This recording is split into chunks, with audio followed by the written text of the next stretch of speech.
Okay. Good afternoon. We have Tracey and Magdalena here with me.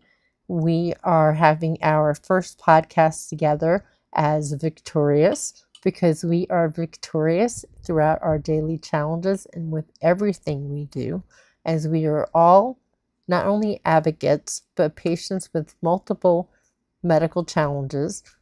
We don't let it define us. It is part of who we are. It has shaped who we are, it has shaped our journeys significantly, but it doesn't define who we are. We thrive in the victorious style in everything that we do.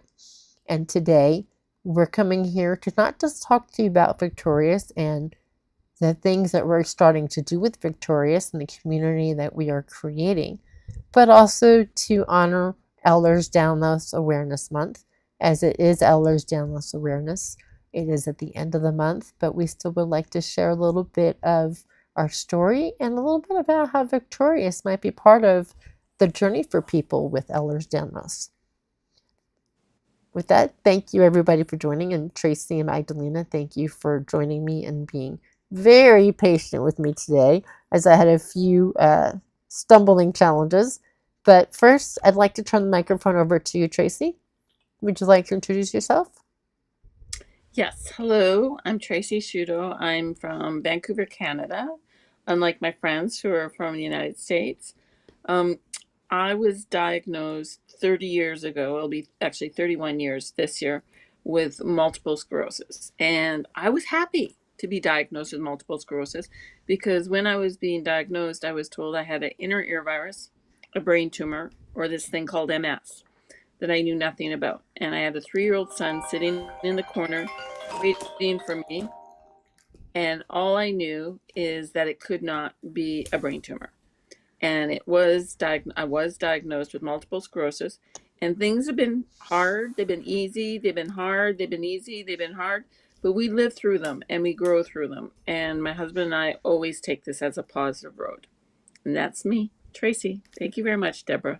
Oh, and I love VICKtorious. VICKtorious is an amazing community that all we do is support people. We are not here to judge.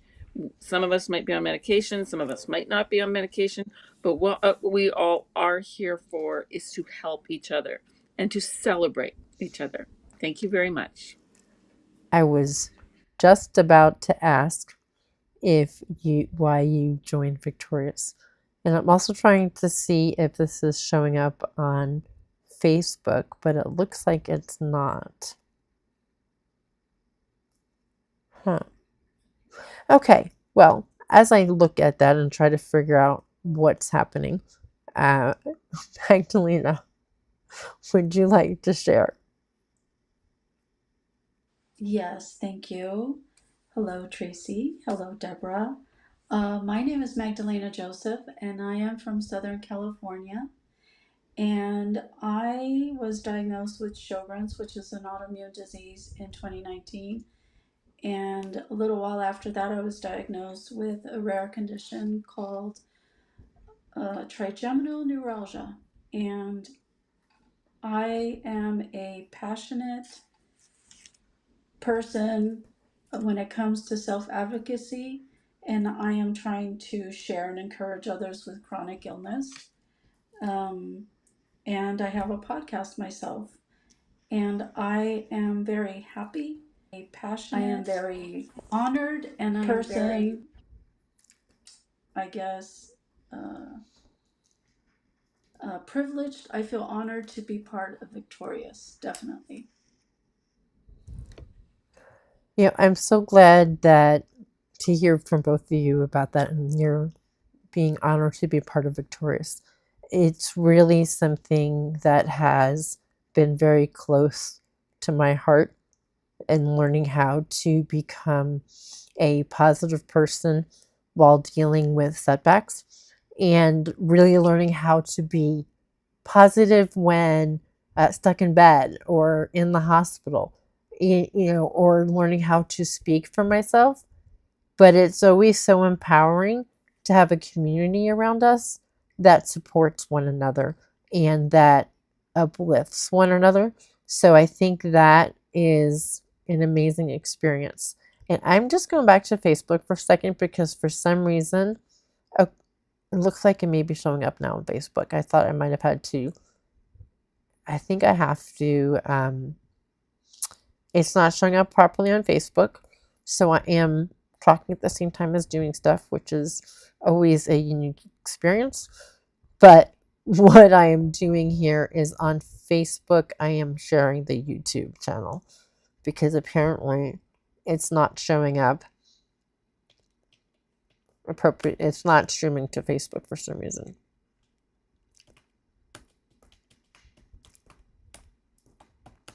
So I'm just sharing the YouTube link because that is showing up. And so while I do that, would you like to introduce why we're doing this today, Tracey? I was going to ask you if I could ask you a few questions while you wait for that to download. You may ask me a question, and I would be happy to answer it. Before I met you 5 years ago, I had never, ever heard what, for those that you don't know, because I didn't know, what is Ehlers-Danlos Syndrome, and how does it affect you personally? So Ehlers-Danlos Syndrome is a series of connective tissue disorders. There are over 13 or 14 different types of EDS that have been found. And you'll hear me use the word EDS. EDS is the acronym for Ehlers-Danlos Syndrome. And that title, that name actually came from two different individuals that had noticed symptoms of Ehlers-Danlos. And I don't remember historically when it was, in the early 1900s, 1920s, 1930s.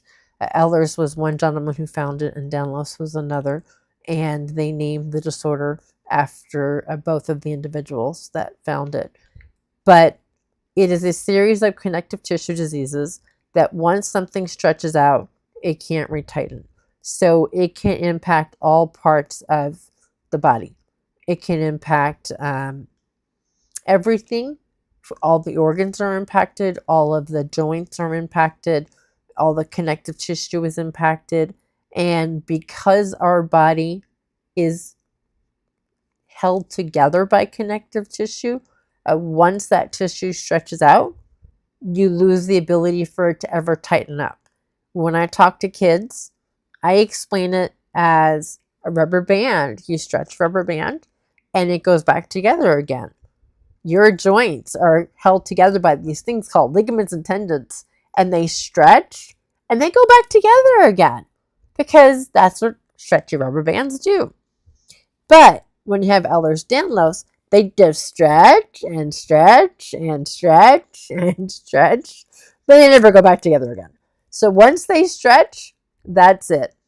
One of my doctors, shortly after I was diagnosed, said it was like having a house without any nails.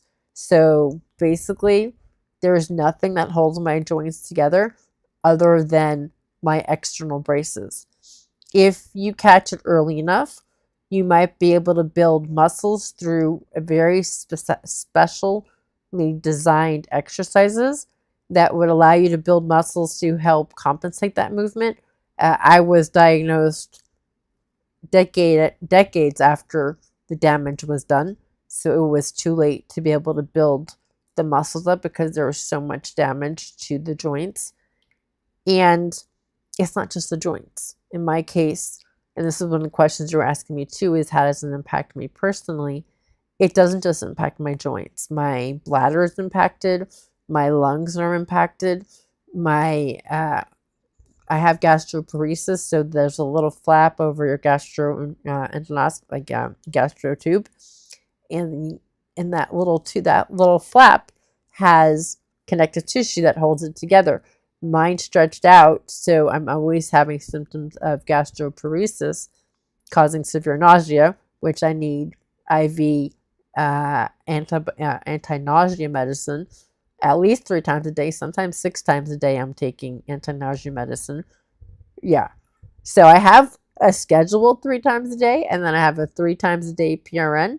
And there are days where the only thing I'm getting in is IV anti-nausea and my IV fluids, because I can't drink enough fluids for my POTS, which is a very common disorder with people with EDS.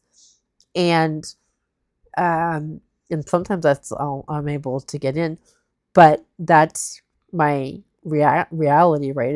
And it impacts everything. It's just a systemic disease that is, it's a spectrum of how it impacts people, but I am highly mobile and highly impacted by EDS, and in part because I was so active when I was younger that it did impact me at a more significant level, I'd say, than the average person.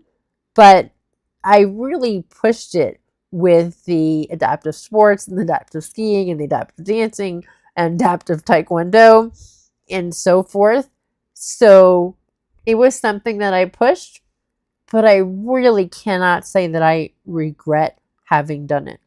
Yes, it progressed things at a much quicker rate than they would have been, but I have memories that I will never forget.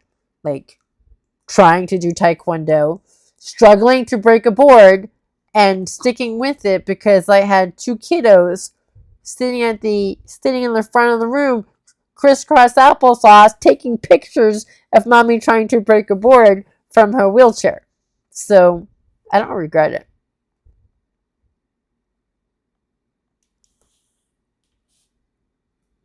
What's your next question? I have a question. Alrighty. What type of specialist usually makes this diagnosis of EDS? Would I get that from my rheumatologist if I went there? So that's actually a really good question. And rheumatologists used to be a common place that somebody with Ehlers-Danlos went for diagnosis. Now it's rare that a rheumatologist will diagnose you. In fact, most rheumatologists won't take patients that have Ehlers-Danlos because it used to be considered in the arthritis family because our joints are impacted by the Ehlers-Danlos. But the reality is our joints aren't necessarily arthritic. They're being damaged by the repetitive movement, which is from the loose ligaments. So rheumatologists don't usually take us. In my case, it was a neurologist that told me they thought I had Ehlers-Danlos, but not all neurologists will diagnose you. So it's actually one of those gray areas that people struggle with. That is something that one of the support groups I'm in right now, they just commented on how difficult there is that they're having in getting somebody to diagnose them. Rheumatology wouldn't take them. Geneticists are often used. However, there, like I mentioned, the 13 to 14 types of Ehlers-Danlos. There's a genetic marker for many, but the most common one, which is the hypermobility type that I have, there is not a genetic marker for.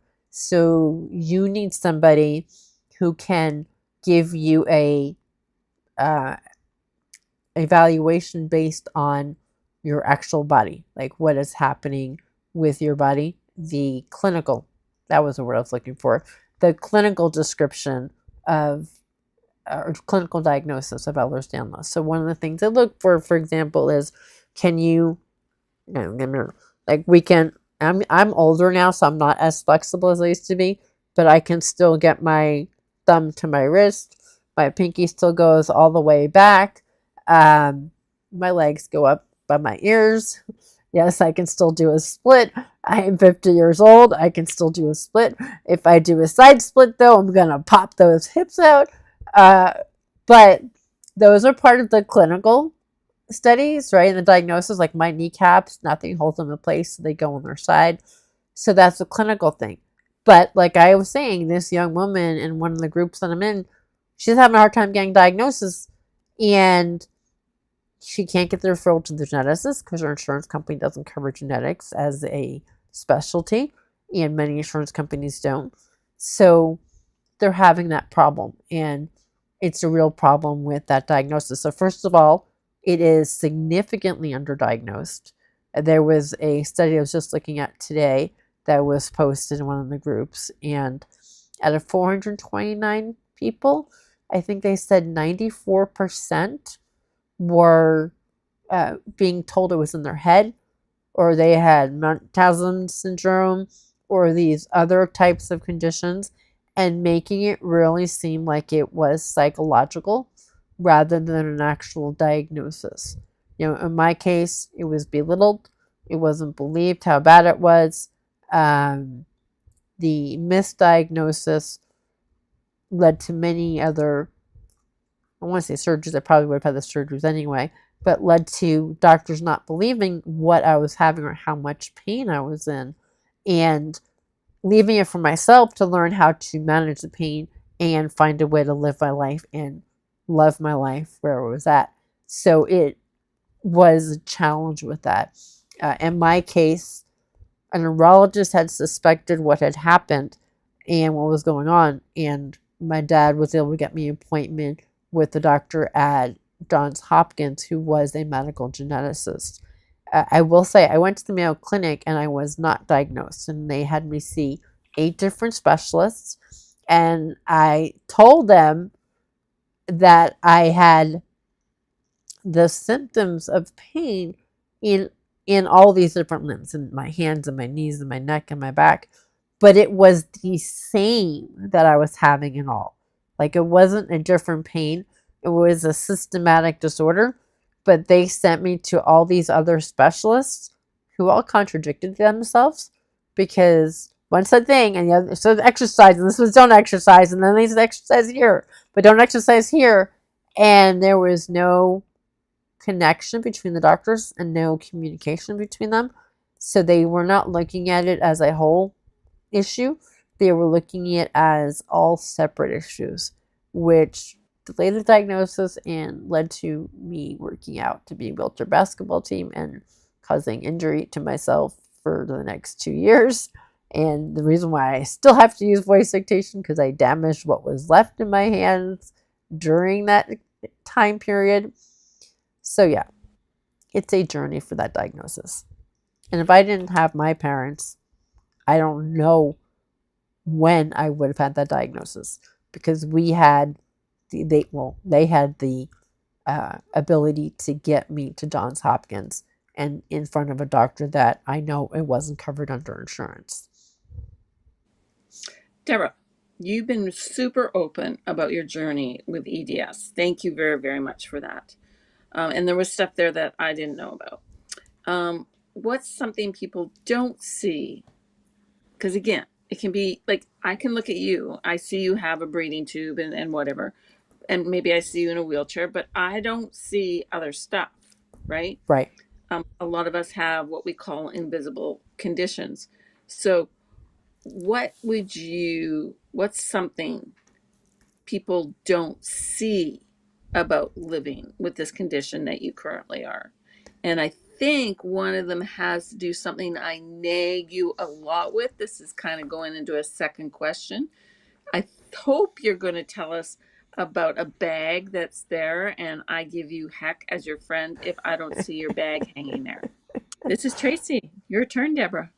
Thank you. I did want to say that I know there are a couple of people that are watching right now, so if you have any questions or comments, please put it in the chat, and I will get to those as well. There are a lot. First of all, there are a lot of things that we don't see with people with Ehlers-Danlos, because some of us use wheelchairs, some of us use crutches, but there are some of us that are walking and some that are even running. So it does affect us all differently, but it's all invisible. And the wheelchair is a symptom. It is something that we're using to help manage the situation, but it is not the descriptor that I would use for Ehlers-Danlos. I almost said myasthenia. For Ehlers-Danlos, one of the things people don't see is the fatigue. The fatigue is very, very limiting.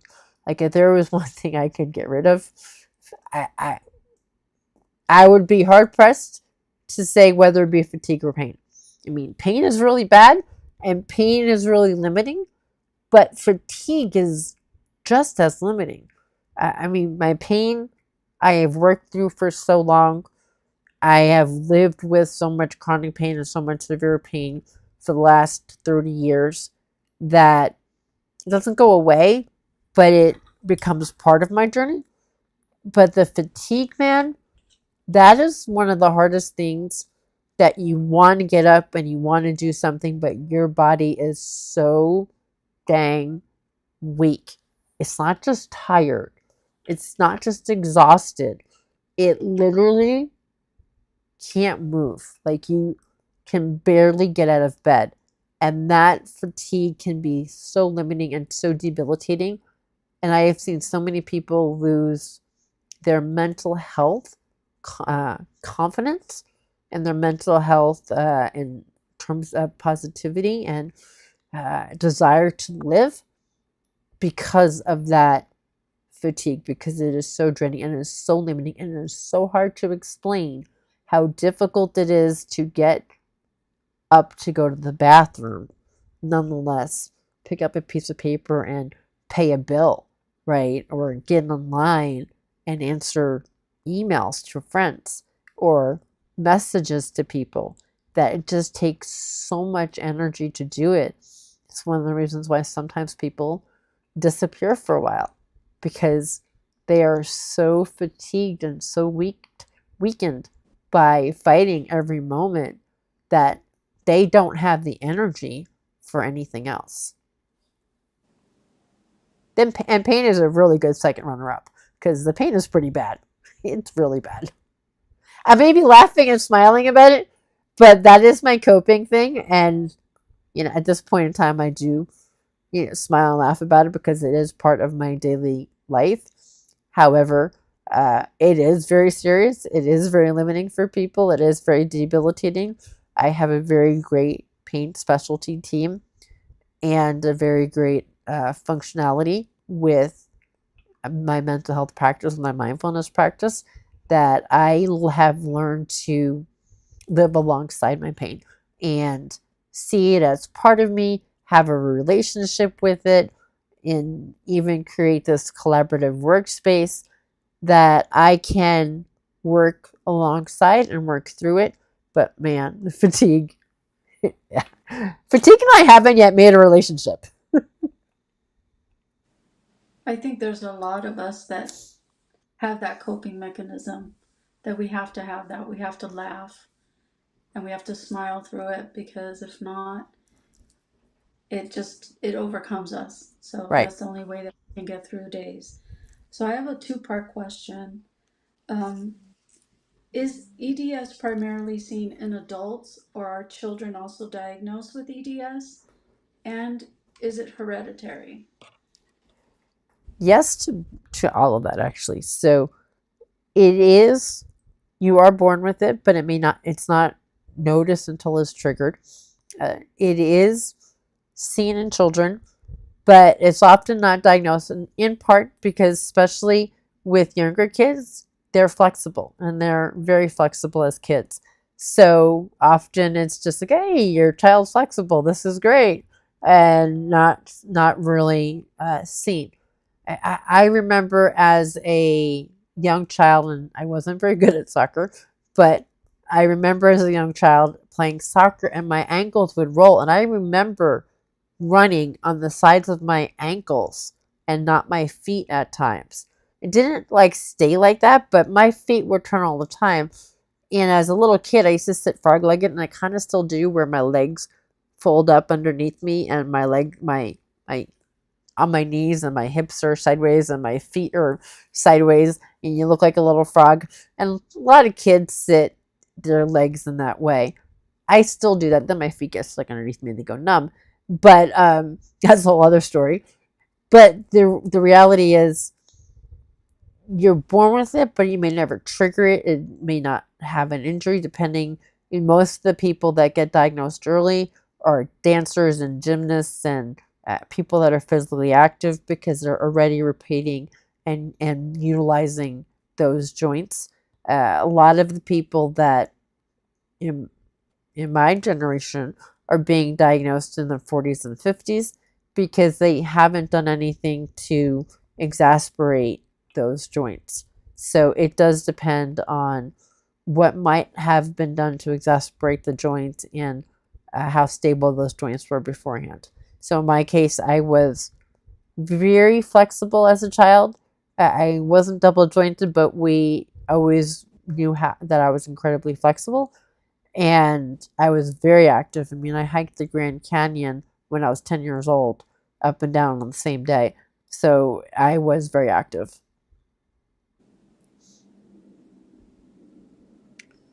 So, I mean, a part of Magdalena's question is, I know you have children. So, are you worried about, again, they don't know about MS. They believe it's a genetic predisposition, but they can't say it is. With yours, you're saying it is genetically predisposed. It is 50% chance of passing it on. 50%. So is there some time after you gave birth to your children, did you have them tested to see if they have that, or is that done? There isn't a test for hypermobility type. There is less chance of it, I want to say, showing up in boys. It is much more prevalent in women. And like a lot of autoimmune conditions, it's much more impactful on the female side. And then the males that do get Ehlers-Danlos, it is less impactful on the joints than it is on females. The belief is the estrogen causes more hypermobility. It doesn't mean they can't get it, but also I was concerned about it, but at the same time, I also know that we know a lot about it. We have the ability to prevent a lot of the damage that I have. So prevent from being in my situation by taking care of things early and adjusting things early. But yes, that was a concern of mine. And when we thought about getting pregnant, that was definitely a concern of whether or not it was even a smart idea or a fair idea to get pregnant, knowing that that I might pass this on. So that was part of something that was in our mind. Martin, though, was a miracle child, but we did plan for Ethan, and yeah, and that's a big question for people too. Is it fair to bring a child into the world when you have a genetic autoimmune condition? I have to leave early, but I really want to ask another question. Of And course. you've kind of already answered it, but I want to see if you can maybe give a different answer to it. So we had discussed like what is one of the key symptoms is that where the rubber band where it doesn't go back, your muscles or your tissue, your tendons. So my original question was if there was one distinguishing symptom of EDS that definitely sets it apart from other conditions that may have similar symptoms that EDS has, so that they can look for that when they're going to their doctor. Can you repeat that? I was trying to understand that. So let's say somebody thinks they may have EDS, but they also have another condition like I do. You have Right. more than one diagnosis, but you want to rule out EDS. What is one of the distinguishing symptoms of EDS that they can use to have a definitive proper diagnosis of EDS or ruling it out? Or a test? Is there a test? There are genetic tests for about 13 of the EDS disorders, but like the hypermobility one, there is no genetic test for. So that is simply showing the extension and the hypermobility that one has in order to get the diagnosis of that. One of the things they look at is can the thumb touch? Can't see it, but my thumb until recently can touch the inside of my forearm for my for that. Uh, Tracy's freaking out. My fingers go back really far, and all of these fingers can't see it. They sublocks. They actually pop. I mean, the hyperextend as well, but they actually pop here. They're not even straight. And if you put your finger on it, you can see it. You can probably see it popping out. Yeah, so I actually used to have braces for them, but I need to get new ones. Demonstrating the hypermobility element is something that I think is really important at the early stages, as well as, I mean, we had no idea before my first knee surgery how hypermobile I was. But after my first knee surgery, I had full range of motion afterwards. That should have clued the doctors in that something wasn't too kosher. Especially my second knee surgery, where they took the bone and moved it over an inch and they cut the ligament. People won't get range of motion without an intensive physical therapy for many months. So that should have clued them in that something was really not kosher. Instead of going, "Oh, great, you're really flexible." So I think one of the things that people have to highlight is when they're really flexible, take note of that, because that's likely a sign that something might not be okay. Or if you stand, and when you stand, like my finger is going backwards, if you stand, are your knees going backwards? Like my you can see it here. My joint goes backwards when I stand, so it should be here, but it's going here. So are your knees going backwards?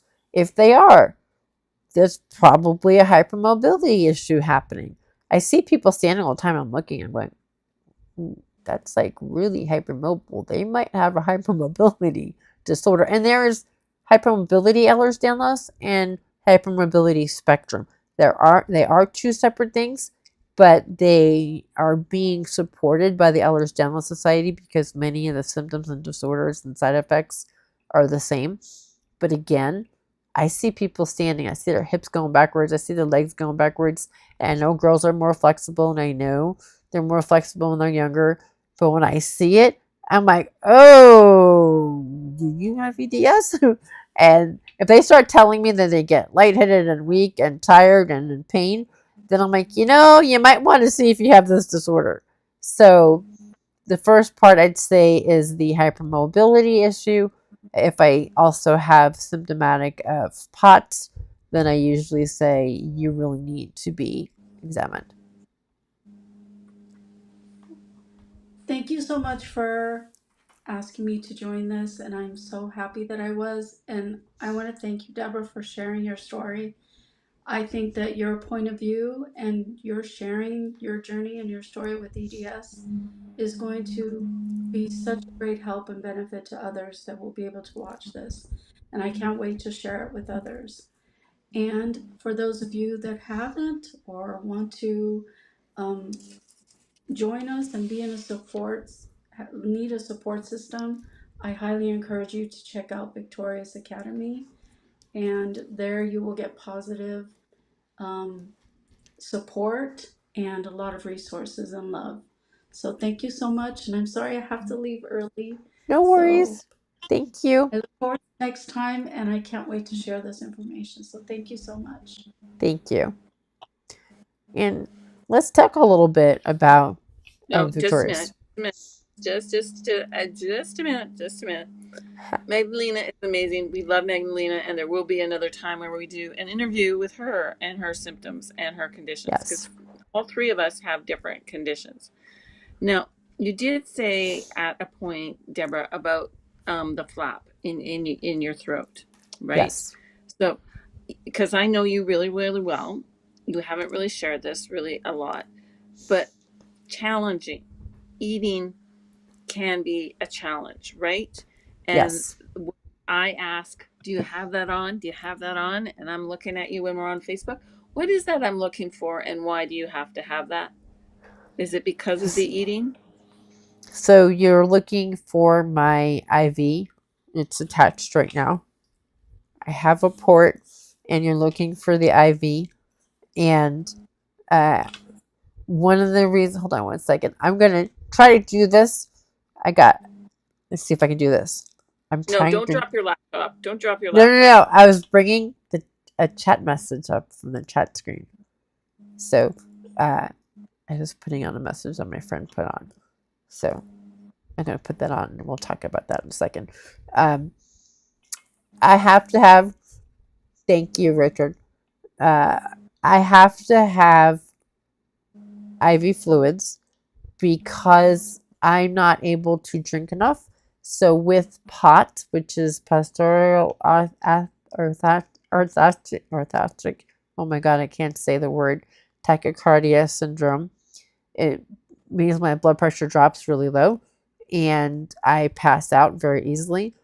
So I have tried pretty much all the drugs we have for POTS, and it was still uncontrollable, and I was still passing out on a daily basis, that we had to transfer to doing IV fluids. But because I'm not eating regularly, we also had to change her from IV fluids to lactated ringers so that I'm getting some of the electrolytes that I need to function. So I'm actually doing lactated ringers through my IV, 2 bags a day.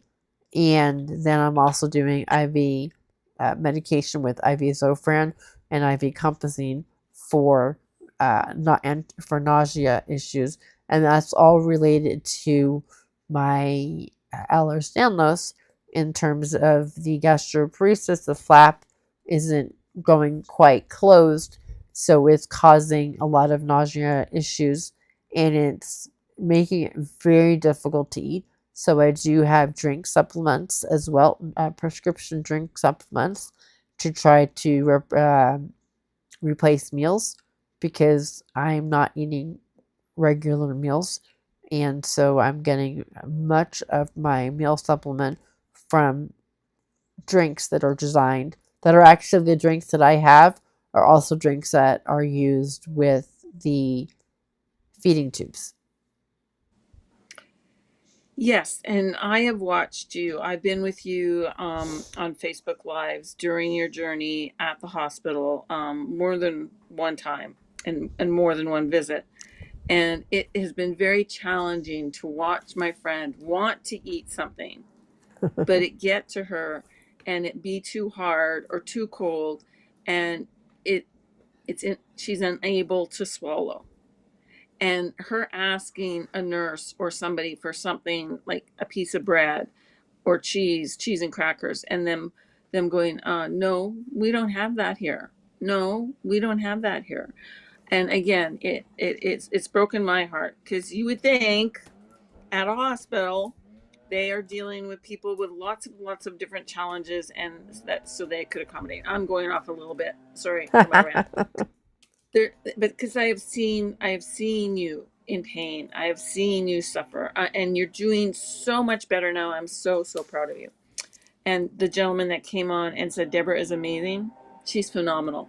She's, by the way, not 2 years ago, I believe she was Miss America California wheelchair in 2024. 22. 2024? 2022? Miss Wheelchair California 2022. That's how long we've known each other. Okay. My one other, well, I've got maybe more than one. 2 years ago, I believe she was Miss America. Sorry, can you say that again, sweetie? It repeated what I said. I thought you were Miss America in 2024, but you said no, 2022. 2022. Miss America Wheelchair California wheelchair. Miss Wheelchair California. Yes, Miss Wheelchair California. So I didn't win the Miss Wheelchair USA competition. I didn't make it to the finals. I went to the finals. I didn't make it to the top 10 So I was Miss Wheelchair California. And it was a beautiful, beautiful journey for me. I originally, I'm just trying to, hold on a second.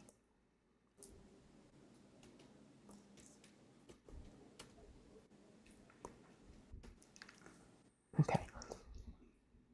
It was transformative for me. So I started the competition because my friend Sarah, who was Miss Wheelchair, Miss Washington, Wheelchair US, Miss Wheelchair for Washington. I don't know how you say Miss Wheelchair California, Miss Wheelchair Washington. There's two Miss Wheelchair USA, Miss Wheelchair competitions as Miss Wheelchair USA, Miss Wheelchair America. We were in Miss Wheelchair USA. It is focused on advocacy. Both Miss Wheelchair programs are focused on advocacy and celebrating women that use wheelchairs and empowering us to see the beauty within ourselves. I am anything but a beauty queen. Like, absolutely anything but a beauty queen. It was beyond my comfort zone to do anything with the word beauty in it. I laughed for an entire year that I actually have a tiara.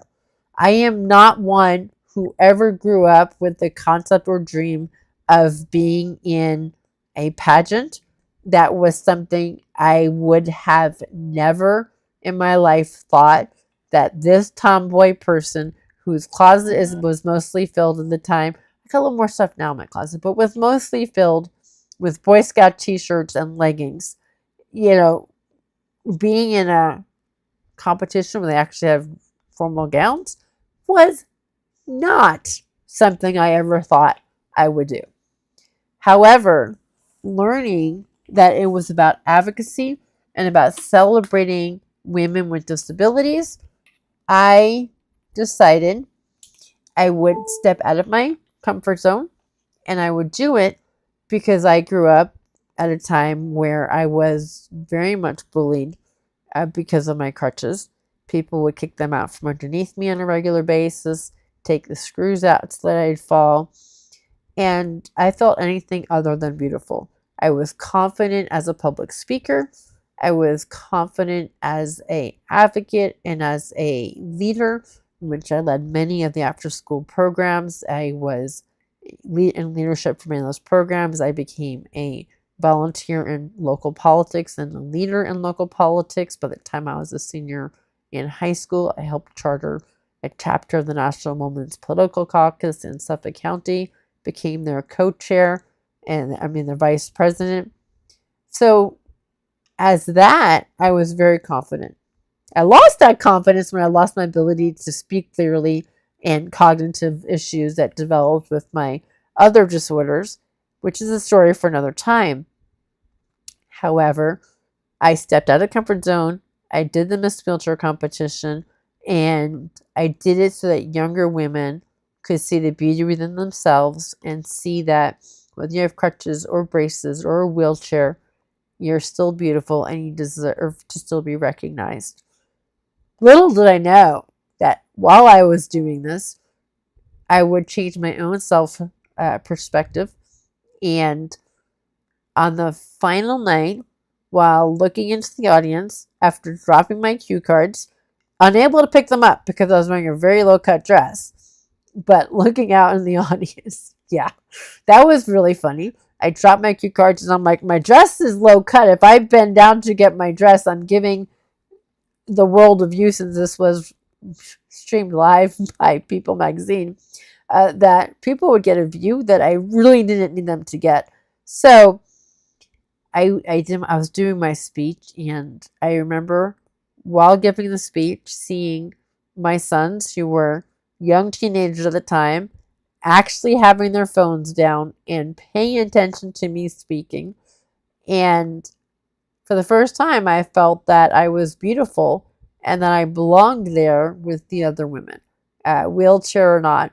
And just as a funny note, I had a wheelchair going on. I had IV going on. I had a catheter bag as well, and I had an infection at the same time. All of this was happening, and I was just in the ER 3 days earlier, and I had all this happening at the same time. Yet, in that moment, the light was shining on me that I belonged there, and that shine of belonging stayed with me and made me want to give other people that experience.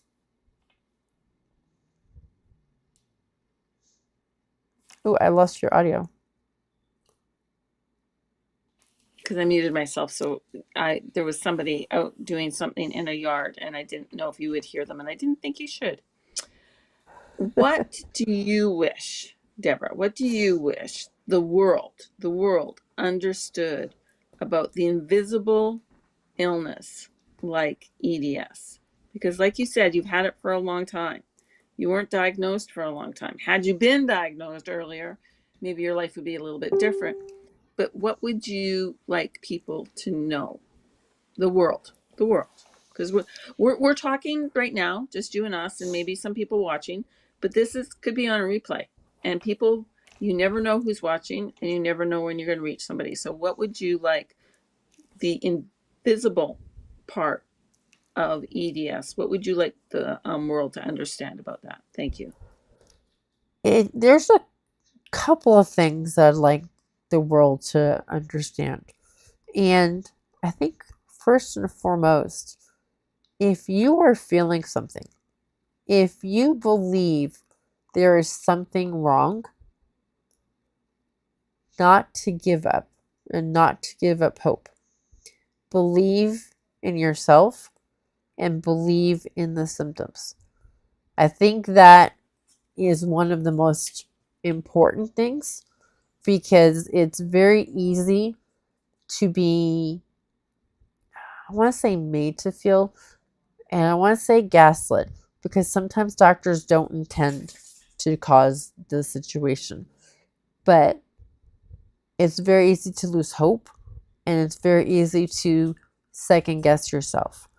But if you are having symptoms that are not visible, keep pursuing the doctors.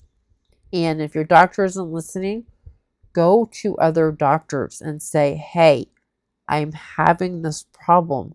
Please help. And document it. Really document it. People did not believe how much pain I was in because I was still being active. And I still do a crazy amount of movement and activity with my pain. But they didn't know how bad it was. And they, in part, didn't know how bad it was because I smile and I laugh and I joke all the time while I'm still in pain. But I think it's better for you guys to see me smiling and laughing than crying, because I ugly cry. And that also doesn't help. But the other important thing that I want somebody to know is that I believe you. It's real. It's, if you're feeling it, it's real. Even if it's a physiological response to an emotional trigger, it's still real. And it has to be explored. It has to be explored to determine if it's physiological. It has to be determined whether it's not. And the other thing, and I think we talked about this today in your room, just because it doesn't show up on an x-ray doesn't mean it doesn't exist. That's one of the things that a number of us encounter, is that these conditions and the pains that we have don't always show up on x-rays because they come from movement. So the x-rays are going to look normal, especially in the early stages. They're going to look normal. They're not going to look bad until it's like really bad and there's not much you can do anymore. But if you're feeling it, God, keep on fighting. You can try to find somebody that's going to listen to you, because you deserve to have somebody that will listen to you and will hear you and will give you the time to discuss and explore it. Because it's real. And you just went through that with needing surgery, did you not? I did. I knew my neck was very severe. I knew my functionality was decreasing very, very quickly. I knew it was impacting my ability to breathe. There was a night where my neck went backwards and I couldn't breathe independently. Not only couldn't I breathe, I couldn't move. So I couldn't actually get my neck back in place. I eventually woke my husband up. He had to lift my head up because I was so paralyzed that I couldn't lift my head up. But I was actually stopping in breathing. My stomach was going down all the way. The air was exhaling, but I couldn't breathe in. So the only reason why I didn't completely freak out was I had my BiPAP on and I knew my BiPAP would breathe for me. So I felt like I was suffocating between each breath, but it was only momentarily because the BiPAP kicked in and it helped me out. I had 2 doctors unwilling to take me as a client because of the risk of mortality was too high.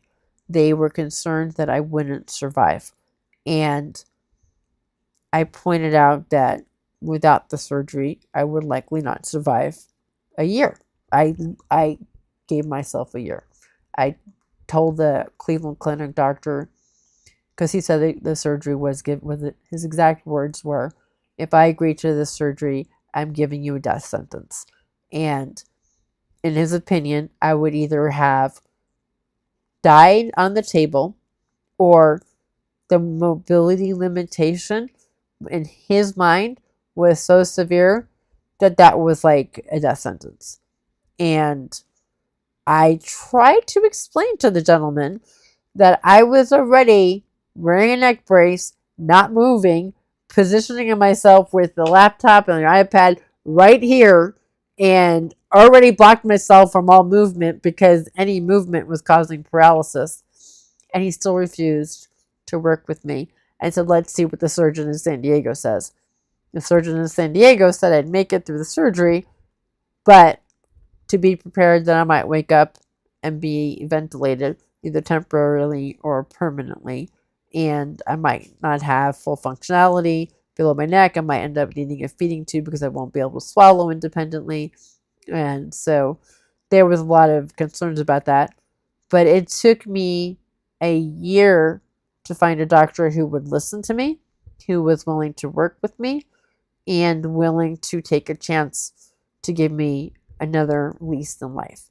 And I am very fortunate to have found a great surgeon willing to do that. He's absolutely great. And he understands that the goal is to keep me as functional and as active as possible for as long as possible. I love it. And I was not physically there, but I was there a lot on Facebook with you. So, and I'm there a lot with you now. And we were talking last night, and you were eating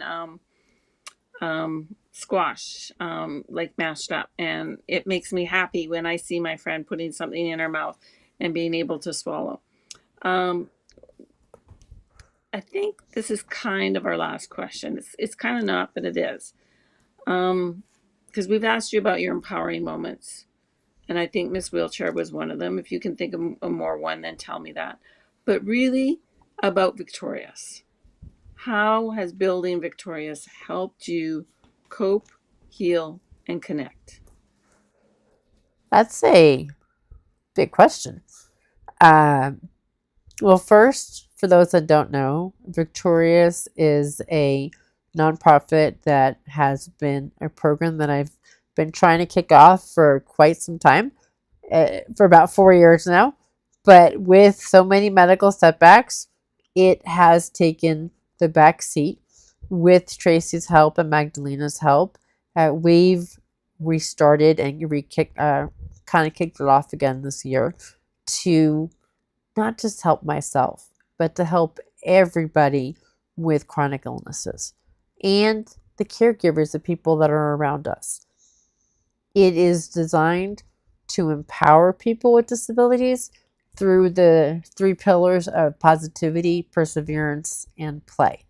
The perseverance comes from advocacy training, communication skills, even learning how to provide your information to your medical teams.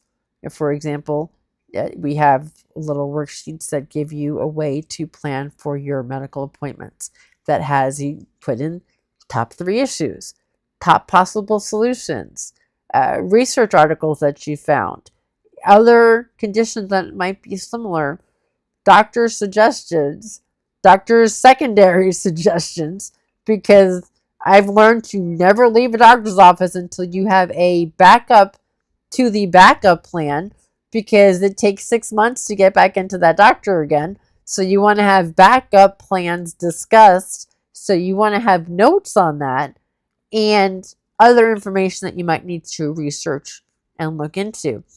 But having that outline of the issues to address and the symptoms that are leading up to those issues and learning how to provide that detail to the doctors is really important. So that is part of VICKtorious, of teaching people that advocacy skills, but also the concept of perseverance, of allowing the challenges to happen, allowing the setbacks to be without judgment, and allowing your body to heal and persevere and come back stronger. But that perseverance doesn't happen by saying, I am strong, therefore I persevere. I mean, that'd be incredibly awesome if that's all you had to do. If all I had to do was say, I am the awesomest person on the planet, I'm gonna persevere from this surgery and fly through it, it would be awesome. Unfortunately, life doesn't work that way. For the 2 people that are watching, you probably think I'm a little bit silly, but that's okay. I am silly. Tracy's like she is. Yeah, I'm a total goofball. Even your silliness and your laughter has had doctors say you can't be in as much pain as you say you're in, which is total crap. I mean, do we need to lie to our doctors and sit there and be on the ground and lying and screaming and withering in pain when you're withering in pain on the inside? But you take a breath and you do breath work. And I don't know if you want to talk about yoga before we leave, or you want to leave that for another day. But I know that yoga, adaptive yoga, has helped you, and you're helping other people. You're helping other people with that. And you are a never, ever, ever give up kind of girl. But yet, doctors have seen you. Well, it's gone both ways. Doctors have seen you not screaming in pain and then not see you thinking you're in pain. But then your last visit at the hospital, the doctor saw you doing adaptive yoga. They saw you getting out of your chair and doing things and not just laying in that bed, and that helped you, correct? Right. So to go back to the VICKtorious first, and then we have to. Then it is important to come back to what they don't see, what they do see, and how that impacts. But back to the VICKtorious, part of what is so important with it, and you highlighted this, is helping other people. For me, being of service to people is my fuel, and everybody's fuel is different. What puts that light up underneath somebody's body and gets them moving, it's going to be different for everybody. But for me, I've always wanted to be of service. It was my dream to be in politics. It was my dream to serve this country. I had planned to and fully expect to have been a congresswoman. It was a dream to run for president of the United States. So I've always been in a space where I wanted to be of service. I plan to be a civil rights attorney. So again, being of service is like completely in my DNA. I grew up being of service and service programs as well. So VICKtorious allows me to be of service to people in our community in a positive way that helps people feel seen and heard and not turned off by their disorders, not being told they can't have a bad day, but allowing them to have that bad day and then saying, okay, now what are we going to do to make the rest of the day better? Like, this really sucks. I hear you. Now what can we do? And so VICKtorious allows me to do that. And it allows us to do that. And Tracey, you have been a big part of this for the past 4 years as I've been coming up with the different ideas and the programs and the elements. You have been a huge part of VICKtorious. And you've been a huge part of that same level of positivity, of not giving up, of not staying in the negative, of being honest and recognizing those really tough days where you can't do much, but also saying, okay, what can we do now? Like, there's a bad day. I might not be able to get up and paint. Deb, are you going to bring out your iPad and do art on your iPad then? Right? Just that accountability of that positivity. And with your room that you have on Clubhouse, again, you've had this room for almost 5 years now. It's about people coming in, sharing, yeah, this isn't a good day, but this is something good that happened. Like, you let somebody have their moment to kvetch, and then you ask for something good as well. Or what is something they're going to do to make that day better? And I think that's the concept of VICKtorious. It is okay to come into the VICKtorious Academy, which is our new space for the community, and say, it's not a great day. But it's also just as important to celebrate that small achievement. Even if that small achievement is just getting up and making it to the bathroom, it's important to recognize it and celebrate it, because without celebrating the small movements, we're not going to see the big one. And it's especially important in our community because those big achievements, which are incredibly awesome, like the yoga one, and we'll talk about in a minute, is huge. But that took a year to get to. It's literally been a year since I started that conversation with NMD. So all the small little baby steps that took to get there were supported and recognized and loved. So I think that's important to mention. And the other element with VICKtorious is we're mentioning perseverance, positivity, remaining happy, remaining joy, finding gratitude, and looking through the lenses of compassion for others and ourselves, and that play element. And for me, some of my positivity comes through my play. I have been bedbound most of this week because I had an infect cold that set me back. So my play was building with Legos and making a flower. I'm laughing about it, but I got this thing on Amazon and it's 9 roses and some other flowers. I couldn't get out of bed, but I played instead, and I played with Legos. That's okay. I did something without feeling bad for myself. I had a moment and then a reminder that this is just a temporary setback, and did something different. What was it that I was going to say that we're coming back to that I wanted to highlight because it was really important? Of course, I can't remember now. The yoga, but also about the play and you building it. It's art. And it has been scientifically proven, you guys. Scientifically proven, not by Deborah, because we're not treating, curing, mitigating any diseases up here, because we're just patients. But we've lived through this battle. So we're sharing you. But it has been scientifically proven, if you have anything neurologically challenging, that if you do an art, Deborah does lots of different arts, but she right now is doing she's making cards for the next time she goes to the hospital. So they're already made, so she can give them to the nurses. She's amazing at giver. She is a giver. But making that rose out of Lego again, it doing that, doing art, be it drawing, painting, building Lego, be it even learning an instrument, whatever, it actually engages synapses in our brains that would not be engaged. It's been scientifically proven. And you do it over and over and over and over and over again.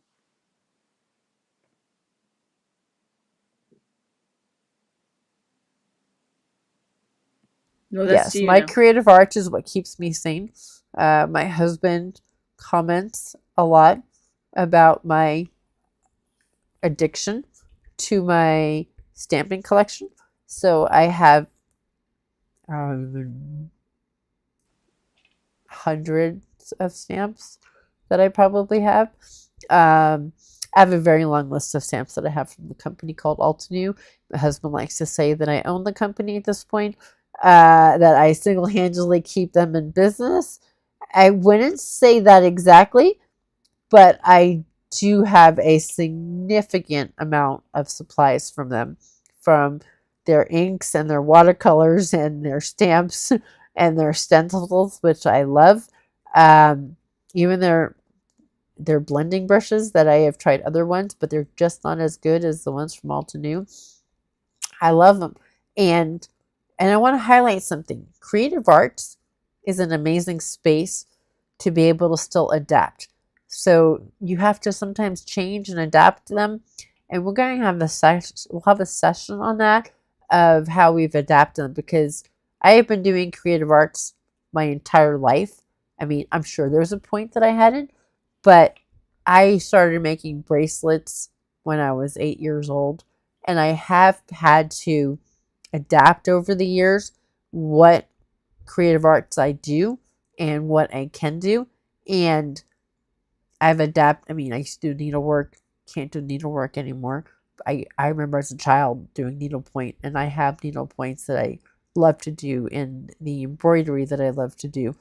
I just can't control with my fingers anymore the needle going in and out. It's just too much pain on my hands. But I have adapted tools to create jewelry, and tools that that are designed for sorry, I have cognitive challenges, so it takes me a minute to sometimes get my words. Tools that were adapted for soldering, I found I can use for jewelry making.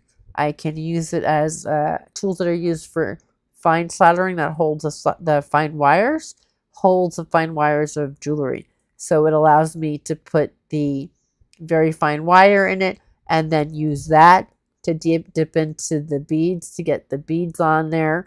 It have special elements that I put on my jewelry tools to be able to control them.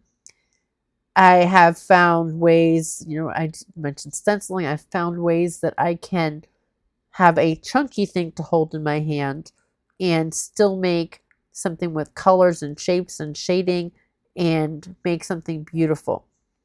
But I also do it with an intention.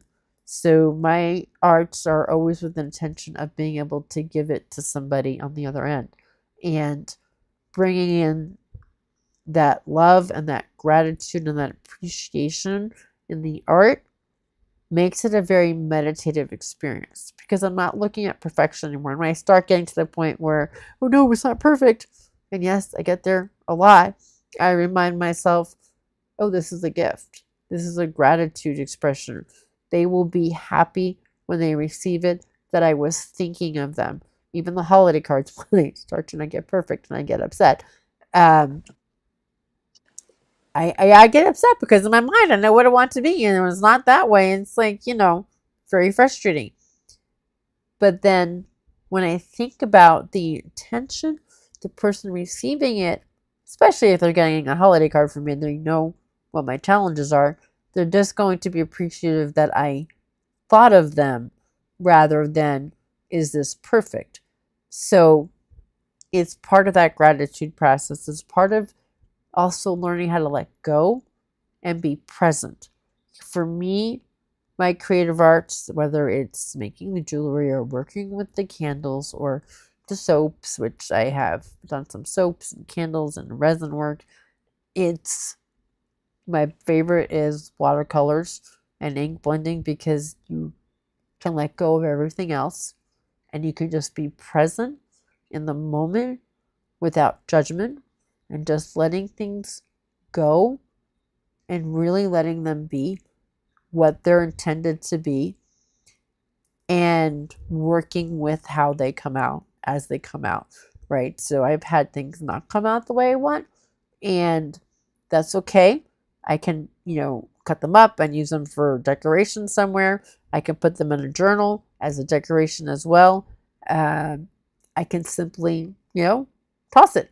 But sometimes it's come out the way I want, and I can use it as part of another card. I might cut it up a little bit, or I might just have it as a decoration in a journal. But learning how to be in the moment, and that has been one of my most beneficial elements in my healing. I'm in so much pain a lot of the time where there isn't any medication that's going to take that pain away. I already have the highest pain medication we have in the US in my pain pump.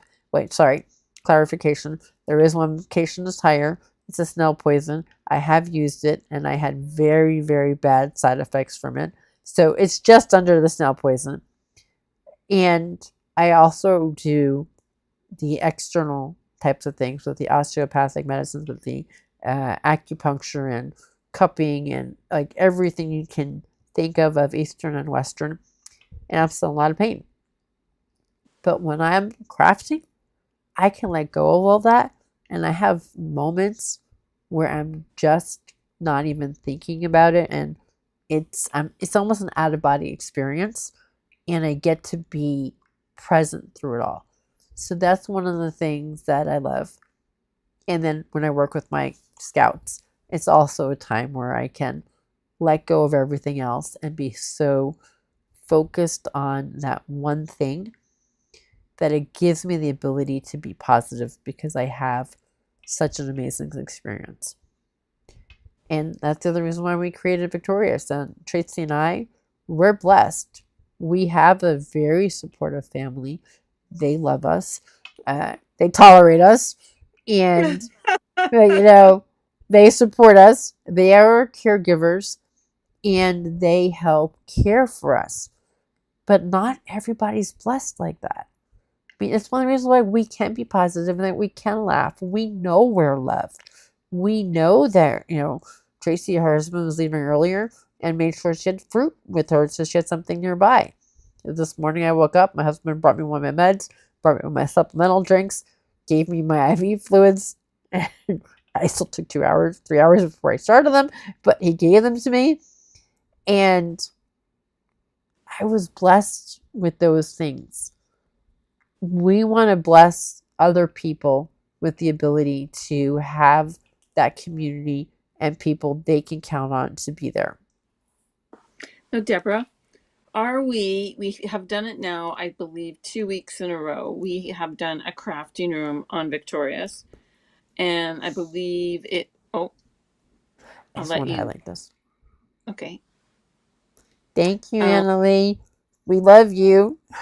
We do. Annalie is also an amazing advocate that we know through our spaces in Clubhouse. And she's and in Chatter. She's a huge supporter and advocate and ally of people with special needs. So I just wanted to highlight that. Thank you, Annalie. Good. What I was going to say was, it slipped my mind. Oh, that we've been doing the crafting hour. It's back. We want to start setting up certain times on VICKtorious that we can be there for you guys. And we've done 2 Mondays. One was at 12:30, and I think the last one started at 1:30. We're going to try, and that's Pacific Standard Time because we live on the Pacific Coast. But just to let you know, last week we had a friend of ours that joins us on Clubhouse, and he's in Guyana, West Africa. So it's not 1:00 his time. It's like 5:00 in the evening his time. But he was showing us his amazing drawing. He calls it scribble art, and I give him heck for calling it scribble art because he's doing cursive writing, very, very small and very diligently, and does amazing pictures just by writing words and sometimes changing color. and I do a thing called dot painting, and I will teach that and show that on this platform. And Deborah will be showing how she does her ink blending and card making and all of that, because we want other people. We're not better than anybody else. We all want, and Magdalena, Siwa, I, and others that have already joined the VICKtorious group, and you can join the VICKtorious group. We want to be there for others. And if anybody joins the VICKtorious group and starts to trash talk anybody or starts to be nasty, you can say bye bye bye. Leave the room quietly, because that is not how we roll.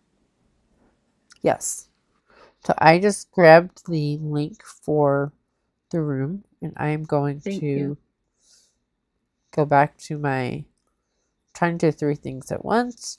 We're pretending I am awesomely talented at that. But Just one thing at a time, baby. I'm trying to talk and do things at the same time, and that seems to be not quite happening. So I'm going to put in the chat for the Facebook the link for the crafting hours. And again, don't get mad at us. And I guess what we'll do is we'll say if it's canceled, because again, if Deborah is having a bad day and she is completely bedridden and can't wake up, the room's not going to happen.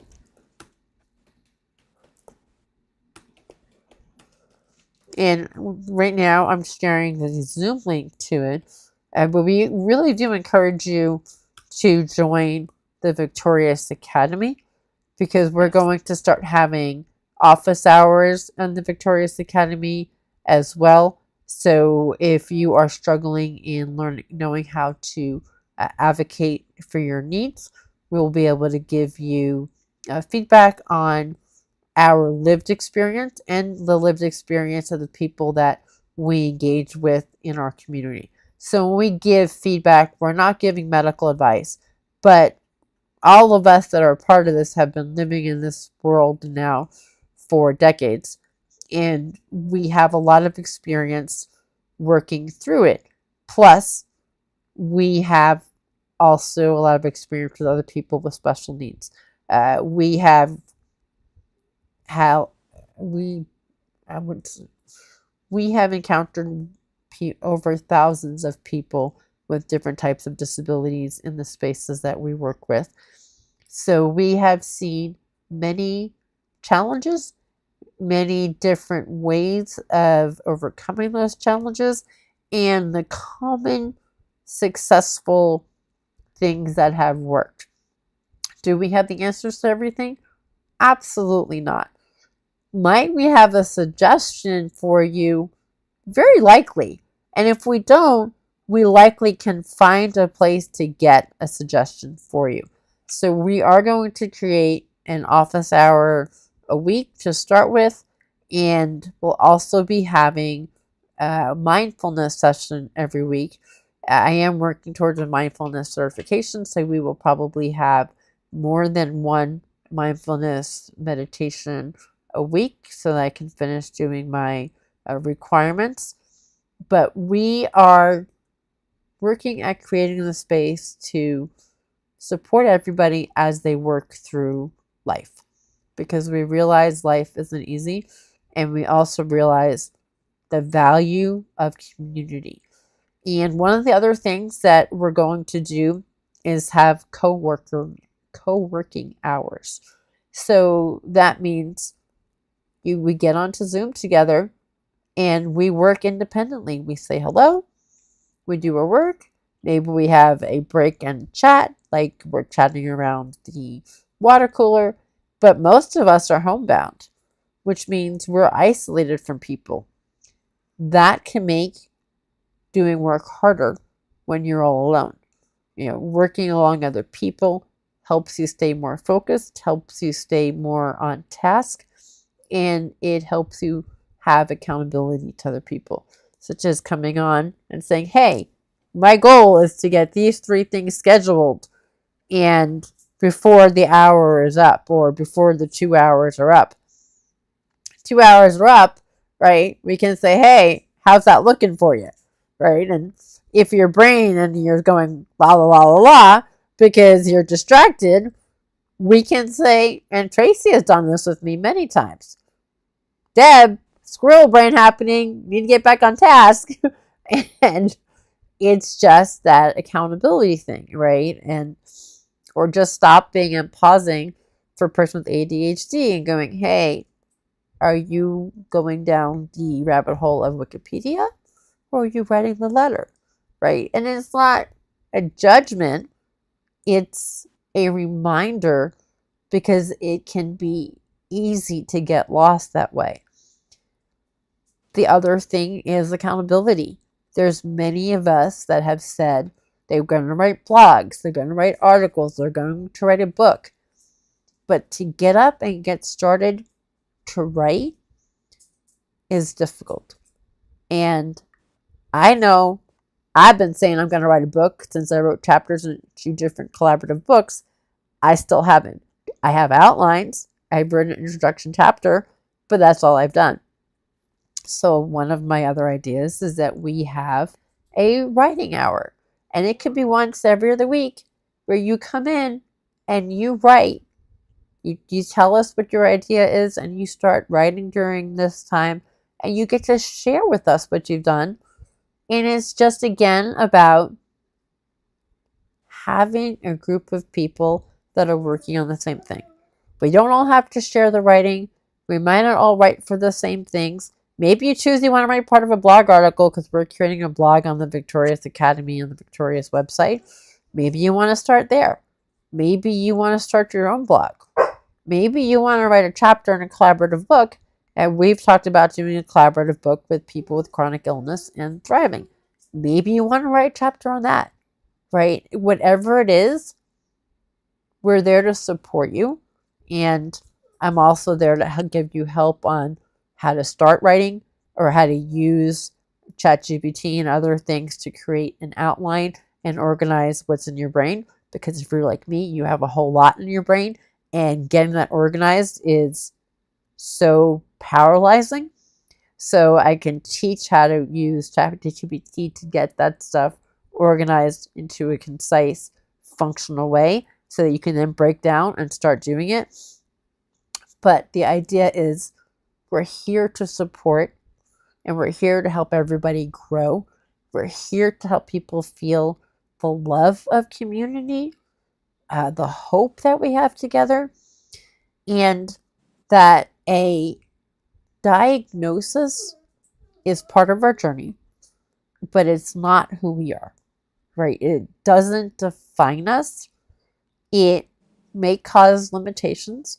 It may cause us to change our initial path, but our diagnosis or having a disease isn't who we are. It is just part of our story of how we adapt and how we grow and how we move forward. Oh, and I'm just saying, Magdalena's been in the chat and I'm just saying it. So she loves, let me just put these on here. I'm learning how to move these onto the screen, so bear with me as I'm trying to figure out how to She's possibly already draw gone this. and made dinner, and she's eaten dinner, and she's come back, and we're still here. She love the message that we want to create a space to give love and support those that do not have it. I really can't highlight that enough. To me, that is so important because so many people don't have that. And these kind of chronic illnesses can really wear you down, really wear down your mental health and your self-esteem. And many people lose their significant others while going through chronic illnesses.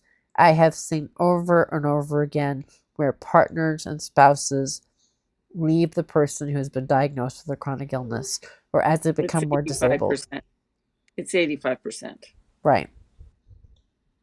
Magdalena said our spaces are real support and solutions, not just venting or woe is me in our space. And no, That's the point, is that we don't want people to feel the life is over.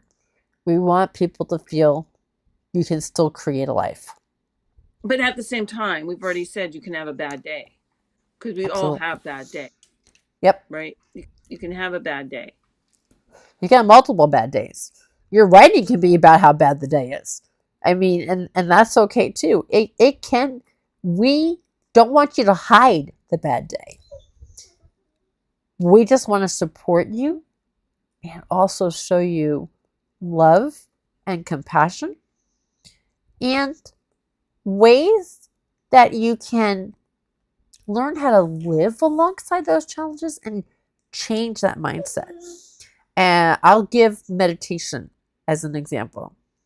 When I started meditating, and I started meditating when I was 28, when there was nothing else left to take for pain, and this is including a internal pain pump, I saw pain in my meditation, this big, red, angry monster, like this big, really mean monster. That's how I imagined my pain, because pain took over my life. And it still manages to take over much of my life. But when I saw pain as this big, red, angry monster, that's what I saw every time my pain levels were severe. Big red everywhere, right? This whole concept of this big, red, angry monster took over my life. And that's what I saw. I had to reimagine and define how I see my pain. I had to turn it from this big angry monster into this beautiful oasis. So first of all, it's a furry purple monster now. So it's not a big red monster. It's a furry purple monster. Yes, my pain is a furry purple monster because purple is my favorite color. And I kind of think of Scully from Monsters, Inc. Thank you for the hearts for my silliness. Thank you, Rich. Okay, I am a total goofball again. So I think of Monsters, Inc. and I think of Big Scully. But instead of the blue fur, it's purple fur. But I love Scully and I love how sweet he is. So my monster is a big purple Scully. And what?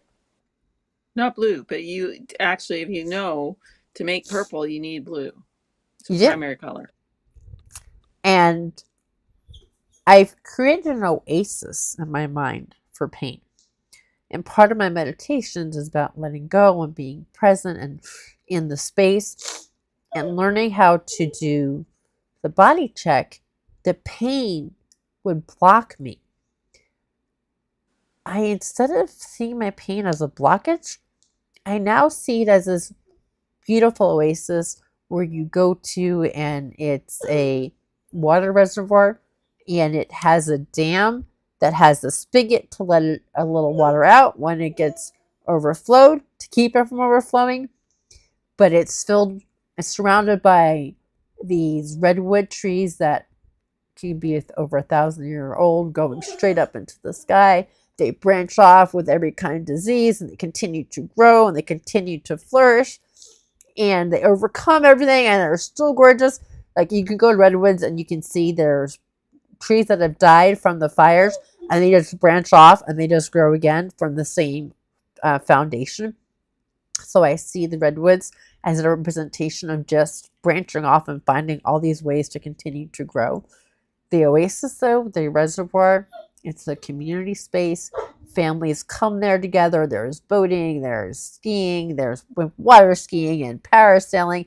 All these amazing spaces coming together and it's collaborating with me, right? It's not on its own.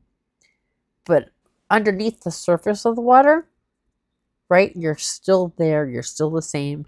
You're still underneath the aquatic world is there. The surface of the water itself may be impacted by gravity and the pull and the change and the tides and the weather.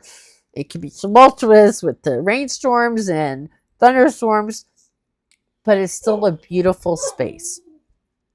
And that's how I've learned how to see my pain and transform how I see it and how I see the moment.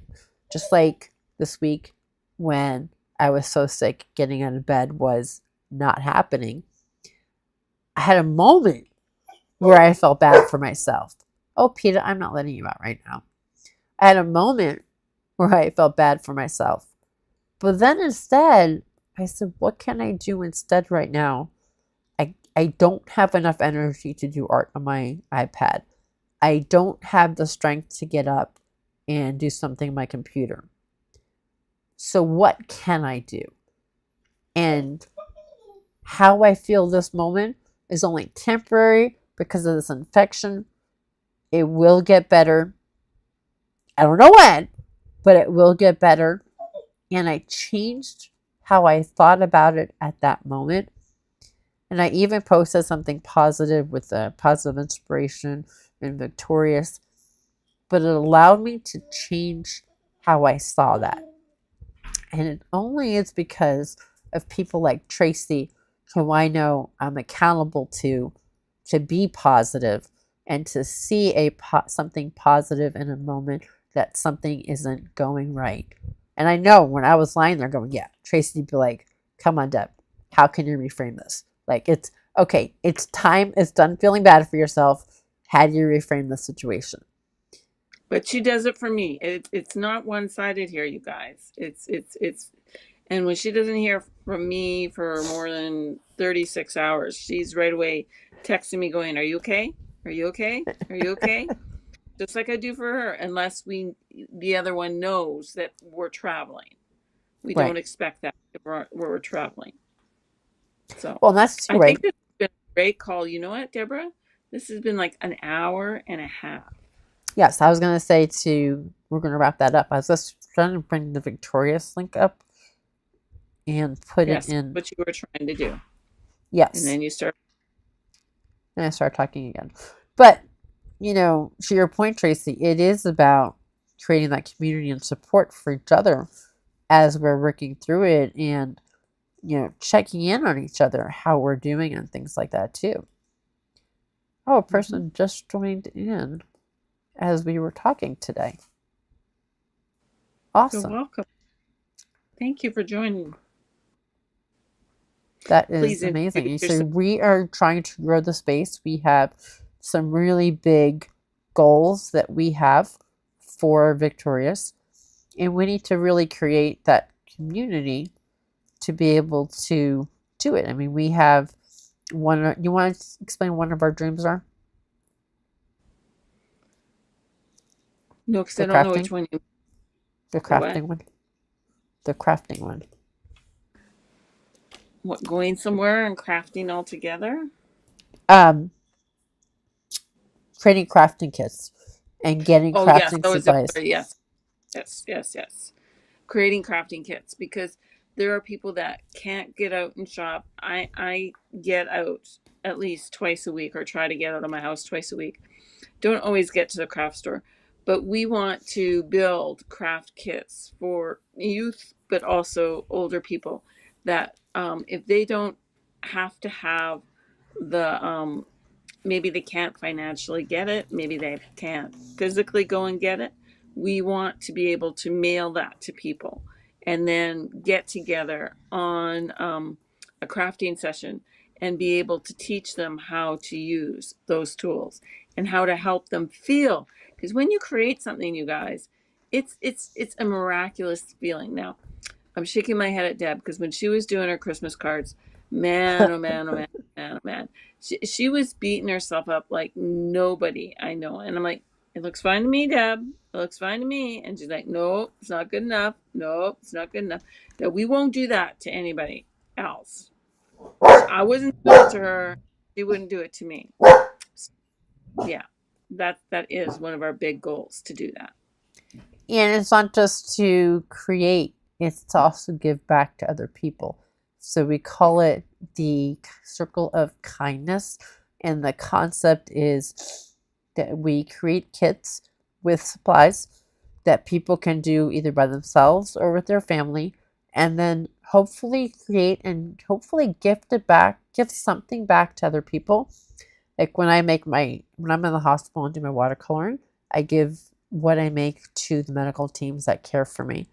But you don't have to, but there are so many people that are hospitalized or in care facilities or isolated on their own that don't have or receive things. And there's a company called, I think it's Warrior. It's a card for warriors. I can't remember the exact name. I've received cards from them before, and it's all people with chronic illnesses donating cards that are then given to other people with chronic illnesses that are homebound or just had surgeries or things like that. I can tell you I had one of my surgeries and I received a whole bunch of cards from them, and it was wonderful, right? It was wonderful to feel that support from the community. It's also wonderful to be able to give to people. One of the times I was making cards, and I was making it for the nurses. It ended up being the person in the room next to me had a birthday and was going to be in the hospital on her birthday. So I quickly converted the card that I was making a true gratitude card into a birthday card. All the nurses signed the card, went in, and of course I was passed out at the time, but went in and sang happy birthday to this patient, and they gave her the card, and they said that she was so touched and she cried, and it was a really beautiful experience. And I didn't sign the card because it wasn't my place. I was just giving it because I knew I could do something to make somebody else's day feel a little bit better. So it is our goal to get things into people's hands so they can create and allow people to go through the process, go through the mindfulness process, and we will teach that mindfulness element as well. And we'll add that element into it. But that is our dream goal. Is our dream goal to be able to apply for grants that allow us to get tools to enhance people's quality of life. But first, we need to develop our community. So we need a starting point. And that starting point is our circle community, our VICKtorious community. I did put in the chat here. Actually, I think I showed up in the chat in YouTube. So let me go back to Facebook and make sure it shows up in Facebook. As Deborah is doing that, I have two sayings that I have lived by since, well, I lived by it before the pandemic, but definitely when the pandemic hit. A smile is free and kindness is free.